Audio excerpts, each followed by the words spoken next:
प्रणाम और सादर अभिवादन।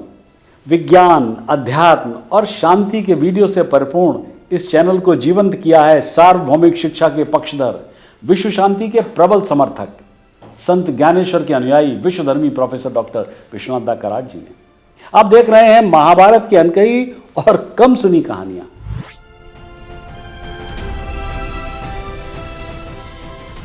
भीम अर्जुन का पराक्रम, द्रौपदी की है व्यथा, जिसने दी भारत को गीता, वो महाभारत कथा। ये महाभारत की कथा, ये महाभारत की कथा। कहानी चल रही है विराटनगर में सरंध्री रूपी द्रौपदी के सेनापति कीचक द्वारा अपमान की कहानी। कीचक द्रौपदी के बहकावे में आकर उससे अकेले मिलने के लिए नगर से दूर एक नृत्य कक्ष में पहुंचा। वहां गदाधारी भीम पहले से ही मौजूद थे। उन्होंने मौका देखते ही कीचक पर हमला कर दिया। कीचक भौंचक्का रह गया। अपने बचाव में उसने भीम से मल्ल युद्ध शुरू कर दिया। लगातार मुठभेड़ हो रही थी। दोनों गुस्से में आग बबूला थे।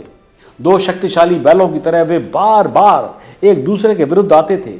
कीचक अपने प्रतिद्वंदी की शक्ति से आश्चर्यचकित था। हालांकि उसने दुनिया भर के महान नायकों से लड़ाई की थी, उन्हें हराया भी था, लेकिन उसने कभी ऐसे दुश्मन का सामना नहीं किया था। यह किसी पहाड़ या धरती से ही लड़ने जैसा था। कीचक ने अपनी पूरी शक्ति लगाकर भीम को जमीन पर गिराने की कोशिश की, लेकिन भीम ने उसे ऐसे आलिंगन में पकड़ लिया कि वह दबके रह गया। गहरी सांस लेते हुए और अपनी विशाल छाती को फैलाते हुए कीचक मुक्त हो गया। भीम तुरंत फिर उसके पास आए और उसकी छाती पर प्रहार किया और उठाकर कक्ष में ऐसे फेंक दिया जैसे तूफान किसी पेड़ को गिरा देता है। कीचक अपनी सारी शक्ति एकत्रित करके फिर झपटा और भीम की गर्दन पकड़कर पूरी शक्ति से अपना घुटना भीम की छाती में लगाकर भीम को फर्श पर फेंक दिया, जो तेजी से लुढ़क गया। भीम ने जलती आंखों से कीचक की ओर देखा। हाथ में गदा लिए यमराज की तरह क्रोध से जलते हुए भीम फर्श से उठ खड़े हुए। वो कीचक पर चिल्ला रहे थे और ऐसे झपटे जैसे कोई पागल हाथी दूसरे हाथी पर हमला कर रहा हो। हालांकि कीचक एक शक्तिशाली योद्धा था, सभी प्रकार की युद्ध कला में विशेषज्ञ भी था। उसकी सभी चालें भीम से बेहतर थी, लेकिन धीरे धीरे उसे अपनी ताकत कम होती हुई महसूस हुई। अपने शत्रु को कमजोर होता देख भीम और भी अधिक ऊर्जावान हो गए। उन्होंने कीचक को पकड़ लिया और उसे अपनी भुजाओं से कुचल दिया। कीचक सांस न ले पाने के कारण बेहोश होकर जमीन पर गिर पड़ा। भीम शेर की तरह दहाड़ने लगे जिसने अभी अभी किसी बड़े जानवर को मारा हो। उसे सिर के ऊपर उठाकर भीम ने उसे हिंसक तरीके से घुमाया और संगमरमर के फर्श पर पटक दिया और फिर कीचक की छाती पर अपने घुटने रखकर उसकी गर्दन पकड़कर भीम ने उसका गला घोंट दिया। भीम ने कीचक के हाथ, उसके पैर, उसके सिर को उसके शरीर में घुसा दिया और उसे मांस के एक आकारहीन लोथड़े में बदल दिया। जब द्रौपदी ने भीम को कीचक को शत विशत करते हुए देखा तो जाहिर है वो बहुत प्रसन्न हुई। कीचक की मृत्यु से उसका क्रोध शांत हुआ। अब भीम उठे और द्रौपदी की ओर मुड़े। देखो पांचाली, मैंने इस दुष्ट के साथ क्या किया है। तुम्हें मालूम होना चाहिए कि जो कोई तुम्हारा अपमान करेगा ना, उसका भी यही अंत होगा। भीम नृत्य कक्ष से निकलकर अपने कक्ष में वापस आ गए। द्रौपदी भी महल लौट आई और पहरेदारों से कहा, नृत्य कक्ष में जाओ, वहां तुम पाओगे उसे जिसने दूसरे की पत्नी की लालसा की, उसका अपमान किया। मेरे गंधर्व पतियों द्वारा कीचक मारा गया है, वो खून से लथपथ पड़ा वहां है। सैनिक कक्ष की ओर भागे और मृत कीचक को देखा। वे उसके क्षत विशेष शरीर को देखकर आश्चर्य में पड़ गए। धीरे धीरे हजारों सैनिक अपने मारे गए सेनापति को उसके बिखरे आभूषणों के बीच पड़े हुए देखने के लिए वहां एकत्रित होने लगे। वे सभी हैरान थे। कीचक तो मुश्किल से पहचानने में आ रहा था। ऐसा पराक्रम किसके लिए सक्षम था? कीचक तो लगभग एक अजय योद्धा था जिसने दुनिया के सर्वश्रेष्ठ पहलवानों और सेनानियों को हराया था। सैनिक तो अविश्वास में हाँफने लगे।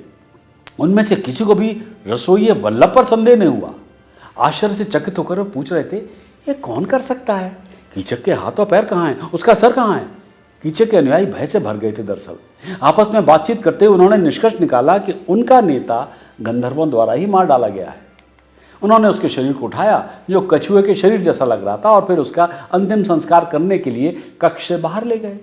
जैसे वे शमशान घाट की ओर बढ़े तो उन्होंने देखा कि द्रौपदी उन्हें देख रही है।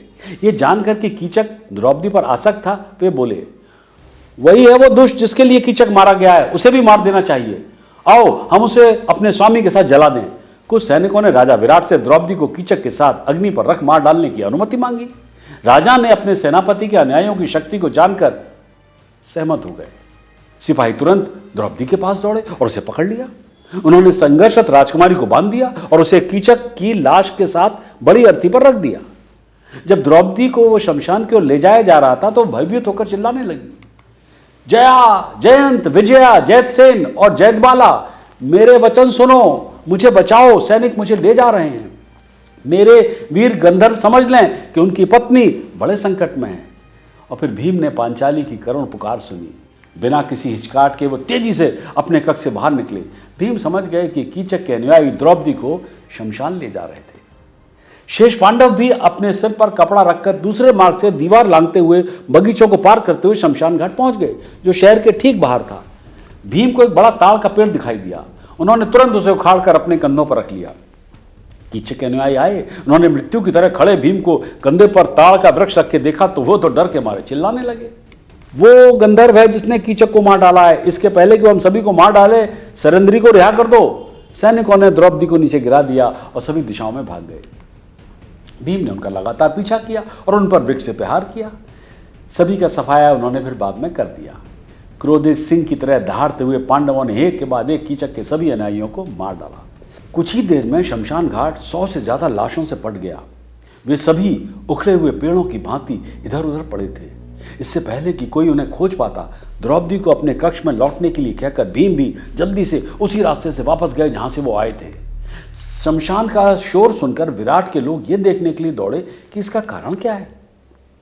कीचक के मारे गए अनुयायियों को देखकर वे राजा के पास भागे। उन्होंने सूचित किया, हे राजा, कीचक के सभी शक्तिशाली सूत अनुयायी मारे गए हैं। वे कटे हुए गाजर मूली की भांति शमशान में इधर उधर बिखरे पड़े हैं। निश्चित रूप से ये गंधर्वों का काम है जो कि सरेंद्री पर कीचक के हमले से क्रोधित थे। बहरहाल वो अब बिना किसी क्षति के नगर लौट रही है। हम उसे डरते हैं, वो तुलना से परे सुंदर है। गंधर्व शक्तिशाली हैं और क्रोधी हैं। शीघ्र ही कुछ कीजिए जिससे हमारा नगर नष्ट न हो। विराट को आश्चर्य हुआ। उसने कहा, ठीक है, मैं सरेंद्री की देखभाल खुद करूंगा। इस बीच तुम सब जाकर कीचक और उसके मृत अनुयायियों का रत्नों और इत्रों के साथ, सुगंधों के साथ एक बड़ी चिता पर अंतिम संस्कार करो। फिर राजा ने अपनी पत्नी की ओर देखकर कहा, मुझे डर है कि गंधर्व हमें नष्ट कर सकते हैं। जब सरेंद्री आए ना तो उससे मेरी ओर से कहना कि मेरे आशीर्वाद से वो जहाँ जाना चाहे चली जाए, उसे कोई हानि नहीं होगी।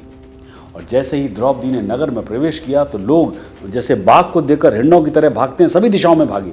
कुछ ने तो अपनी आंखें बंद कर ली और अपना सिर ढक लिया। द्रौपदी वापस महल में चली गई। स्नान करने के बाद रानी उसके पास आई और विराट का संदेश दिया। द्रौपदी ने उत्तर दिया, हे रानी, मुझे केवल 2 सप्ताह और यहाँ रहने की अनुमति दीजिए। इस उपकार के लिए गंधर्व आपके ऋणी होंगे। उसके बाद वे मुझे यहाँ से ले जाएंगे और जो आपको मंजूर होगा वही करेंगे। रानी ने सहमति व्यक्त की और द्रौपदी को उसके कर्तव्यों से मुक्त कर दिया। अपने पतियों के आने तक महल में ही रहने की बात कहकर वो राजा को सूचित करने के लिए चली गई। तो बस इसी के साथ पूरी हुई विराट नगर में अज्ञातवास के दौरान पांचाली के कीचक द्वारा अपमान की कहानी और भीम द्वारा कीचक की मृत्यु। महाभारत की ऐसी ही कम सुनी और अनकही कहानियों के लिए शेयर कीजिए और देखते रहिए मेरे साथ विश्रांति दर्शन।